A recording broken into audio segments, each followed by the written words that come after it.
I'm Lainey, I'm a Turo power host in Charlotte, North Carolina with a fleet of 21 cars.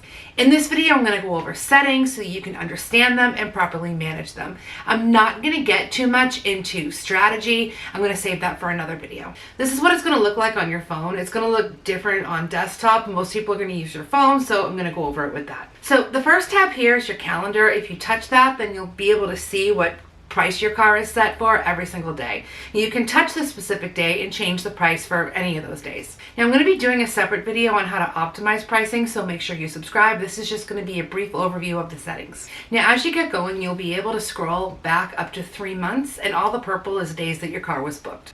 Now you can touch on any day in the future and change the price for that day. I like to make my prices higher on the weekends and lower during the week, since most people are going to be booking just for the weekend. The week-long trips and trips in the middle of the week are a little bit harder to get, so I make those prices lower. Now you can also click on any day and mark the car unavailable. So like if you plan on using the car for something, or if you're taking it for the weekend, then you can just go ahead and block those days so nobody else can book it. The other thing I'll do is if I know that a car needs an oil change or something, then I'll just go in for the day after the car comes back and block it out until like 1 p.m. or something, so that I have time to take it to the maintenance appointment. Keep in mind though that if you click on the calendar for just one car, it's going to block out the availability of that one car. If you are just not available, if you're going on vacation or something, then you're going to have to go under host settings to block off all of your cars, meaning you're closed for business. If you click on pricing and discounts, this is where you're going to set your daily price and most of your discounts. The first option under pricing and discounts is going to be whether or not you want to do automatic pricing. I always have that clicked off. I like to be in control of my own pricing.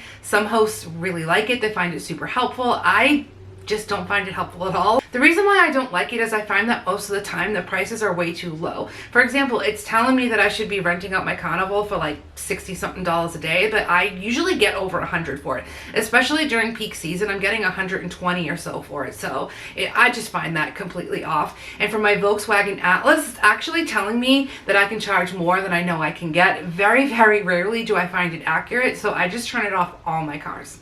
So I really like to do my own pricing because Turo's not going to know what's going on in my area and what I can charge more for. For example, we have the Charlotte Motor Speedway, and that draws a lot of crowds. Sometimes there's big races. Well, Turo isn't going to know when those are going on, and I can actually charge more those weekends. Also, during school vacation, we always have a pop. Turo doesn't know when we have school vacation, but I do, so I'm going to set my prices higher that week. Guys, understanding how to price your cars is just so important. That's why I'm going to do a completely separate video on that, but for the purposes of settings, this is where you're going to set your prices. Now, if you insist on using automatic pricing, after you click it on, right underneath, there's going to be a place where you can set the range. So I recommend that you set that range on the higher end and set your lowest price that you're willing to accept for the car. So what I do is I click automatic pricing off, and then where it says daily price, then I put something that's higher than what I would normally charge, because I don't like to book in advance. So I'll make my daily price my weekend price, and then I'll just go in and manually adjust the prices during the week. So after I hit my daily price, I'm just going to hit custom pricing, and that actually just takes you to the calendar that I just showed you, and I'll just go in and lower the price for during the week manually day by day. So I do this for each car every few weeks. I price them out maybe a month in advance. I don't go too far beyond that. So my recommendation is if you don't really know what to price your car, then start out higher than you think, because the last thing that you want to do is set your car price for too low, and then you go to sleep and then you wake up to a whole bunch of bookings and it's too low of a price. So set it for higher than what you think, and then lower the price for 1 or 2 weeks in advance until you kind of get a feel of what your car's renting for. This might seem like a really grueling task at first to just go in and change the price. You're really going to have to think about it, and you're going to have to go into guest mode and see what other cars are renting for. But once you've been a host for a while, you really do get a feel of what your car can rent for, and it really doesn't take long at all to go in and change it. Honestly, it's really going to take probably at least a year for you to fully understand your market and what cars are going to rent for at certain times of the year. All right, the last minute price boost you can set to 0, 5, or 10%. I set mine to 5%. So what this does is it increases the price of your car for trips booked same day. And it doesn't just increase it for that one day, it'll actually be that boosted price for the entire duration of the trip. And also if they extend, it'll continue to charge that boosted price. Now I like to do that last minute boost because it really is a hassle doing last minute bookings, and honestly a lot of hosts aren't really available to do last minute bookings anyway, so the pickings are kind of slim. So if we scroll a little bit down, we're going to see the discounts section. You can offer duration discounts to people who book 3+, 7+, or 30+ days. Personally, I do not offer any 3-day discounts. Flipping 21 cars every 3 days is just a lot of work, so I like them booked out for longer, and I don't offer any 3-day discounts. In fact, I have a 3-day minimum because it's hard for me to do 3-day bookings all the time. And you might feel differently. You might like a 3-day discount, and that's fine. It just doesn't work for me. In fact, a lot of 1 and 2 day trips do turn into longer trips. Sometimes people will book the car for 1 or 2 days because theirs is in the shop, and then they realize that their car is going to be in the shop for longer than they think, and it ends up being 2 weeks or so. But sometimes it is only 1 or 2 days. Because I have 21 cars and other things to do and a kid and another business, I just don't have the time to be flipping cars and cleaning cars every 1 or 2 days. And also the 1 or 2 day trips tend to usually have the most problems, which I don't really want, so I'm just going to skip that. I do offer a 7-day discount, and I keep that between 8 and 12% depending on the season. During the slower season, I'll increase it to 10, 12, maybe even 15% for certain cars, but during busy season, I keep it at 7, 8, 9, or 10%. And the 7-day discount that I do give also depends on the car. For example, my minivans don't usually have a problem getting booked out over the summertime, so I'm going to keep that at about 7 or 8%. Now, it's not so easy to rent my minivans during the winter time, so during the winter time, I may actually increase that weekly discount to 12 or 15%. But usually with all my other cars, I'm hovering between 8 and 10%. For 30-day trips, I usually do 15% across the board, because if I don't have a car in my driveway and I don't have to worry about it or clean it or look at it for 30 days, I really don't mind doing a 15% discount. Down at the bottom here, you can offer an early bird discount, and what that is it gives your guests a discount for booking 7+ days in advance. The reason why I don't offer that is because I price my cars appropriately for the season. I don't really feel like I need to offer an early bird discount, and I don't really like it when my cars book in advance anyway. Usually when a car books in advance, it means your price is too low. And with an early bird discount too, it usually means that your utilization is lower because you have a lot of gaps in between trips. Now, a lot of hosts do love an early bird discount. They do like booking in advance because it makes them feel more comfortable when they can see trips booked and their car's not sitting. For me, I don't usually mind having a few of my cars sitting. As long as most of mine are booked, then I'm happy to get the last minute price boost on the cars I have available. Whatever discounts you offer, I just want you to be careful that you're not giving away too many discounts.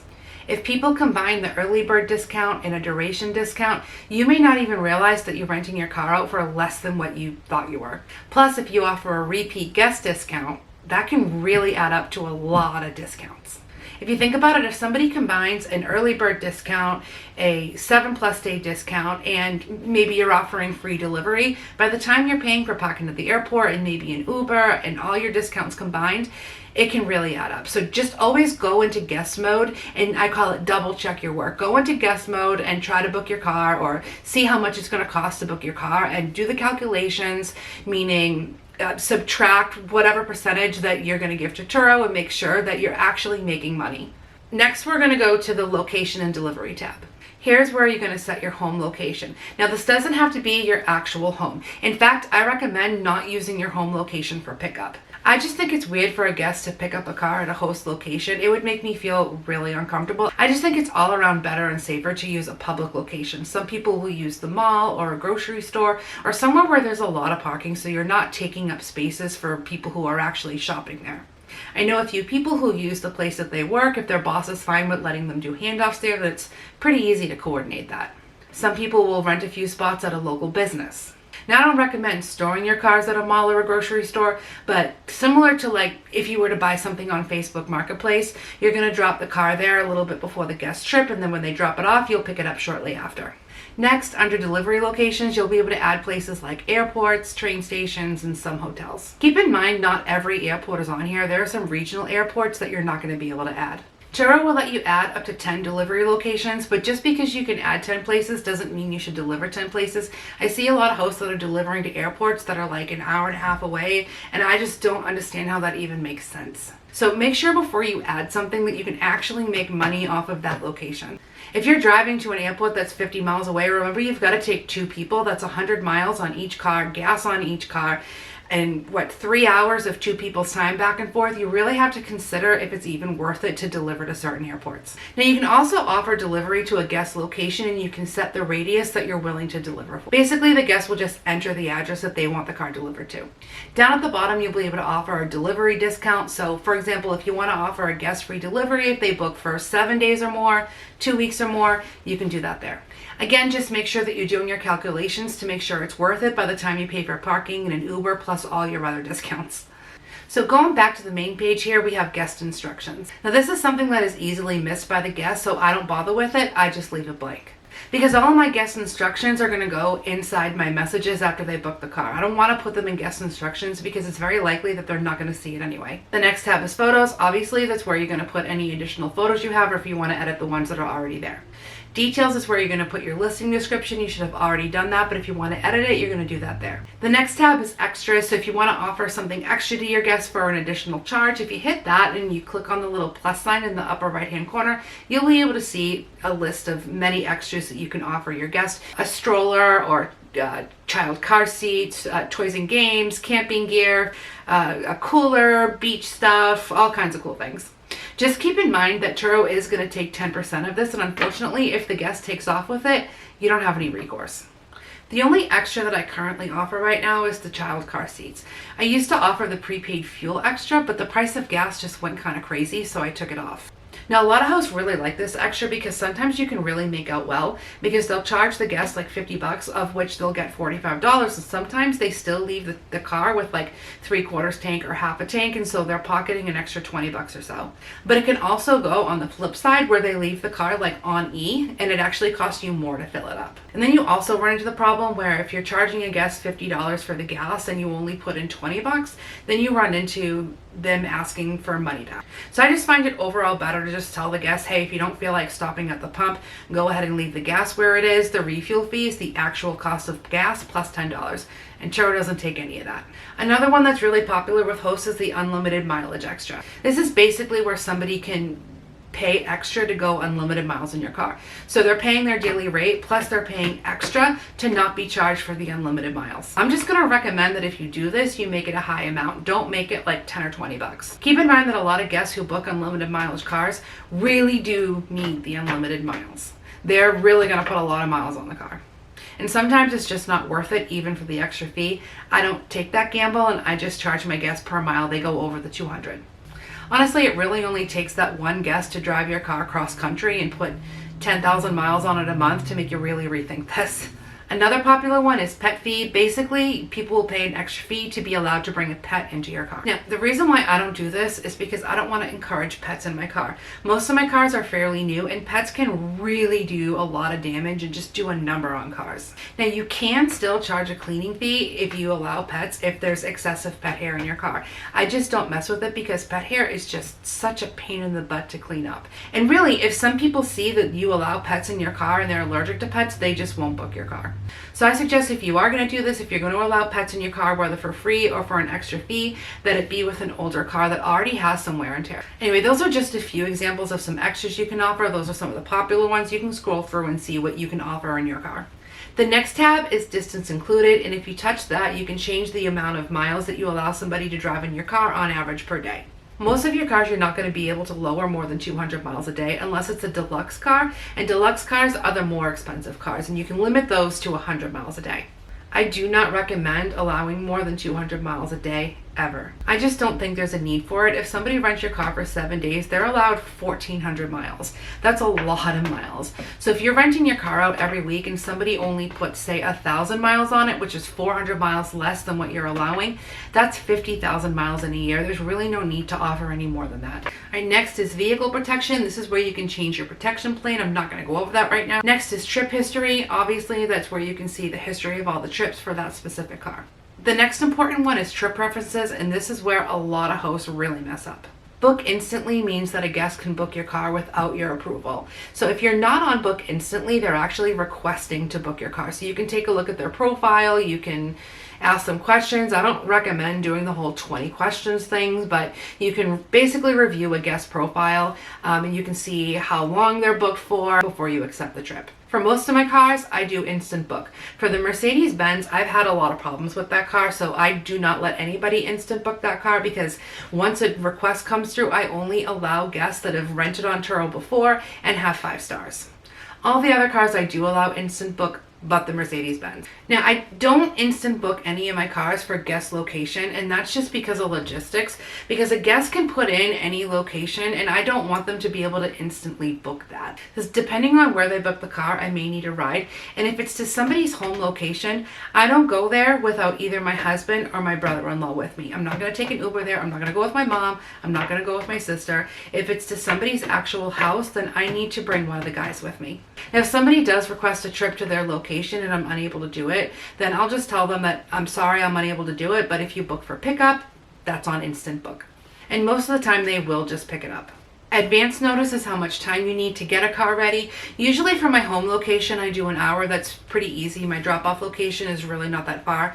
Usually my cars are clean most of the time, and if they're not, the car wash is not too far either. So I could usually just get a booking, grab the car, go wash it, drop it off at our location, and do that in under an hour. Delivery locations, I'm usually at an hour as well, although sometimes I really do cut it close because the airport's about 30 minutes away. Most of my 1 hour bookings are to my home location anyway. The airport, I usually get a few hours. And really, it's usually not just an hour. If I get a booking at 1:45, then it's not going to be for 2:45, it's going to be for 3 o'clock, so I get an hour and 15 minutes, or an hour and a half, which is usually plenty of time. I have the guest location set to 3 hours, again because of logistics, because it's not easy for me to just pick up and go somewhere. Sometimes it's to the guest house, and actually a few times I've delivered to like Enterprise or Hertz because the guests got there and they didn't have a car for them. Next is trip buffer, and this is just how long between trips you'll need for the next one. Now, I used to have this set for longer because I was kind of afraid that if my car was going to come back smoked in or trashed, or if somebody was going to keep it, I was afraid to inconvenience the next guest. But the longer I was a host, I realized that that didn't happen too often, so I changed it to 3 hours. By setting it to like 6 hours, 12 hours, or 24 hours, you tend to have a lower utilization. And really, the instances of something happening where you can't flip the car in 3 hours is pretty rare. And if it does happen, for me, I usually have another car to put the guest into. If you don't have another car to put the guest into, then you can just call Turo and they'll find one. Typically, if I have a car booked after another one ends, then that's when I'm looking on the GPS just to make sure that they're in the area or they're on their way. So if I have a trip ending at 2 p.m. and another one at 5, if they're nowhere near the Charlotte area, then I know that they're not going to make it on time, then I can just give the guest another car, or I can call Turo if I don't have another car and they'll find the one. But honestly, guys, that is just so rare. Out of almost 800 trips, I've only had that happen once. And most of the time, if a car is unavailable for a guest, they're going to get a free upgrade. And you might think that 3 hours is a small window of time, but really a lot of people are going to return the car early anyway, especially if it's an airport trip. And if it needs an oil change or something in between, then I'll just go to like Jiffy Lube or Take 5, because they can usually do that within a half an hour. I don't usually like to go to those quickie places, but if I need to in a pinch like this, I will. And really, again, that is just so rare. Lastly, trip duration. Under trip duration, you're just going to say the least amount of days you'll accept. 1, 2, 3, or 5. Those are the settings. I hope this video helped you. Be sure to leave your comments below and subscribe to see more videos on renting cars on Turo.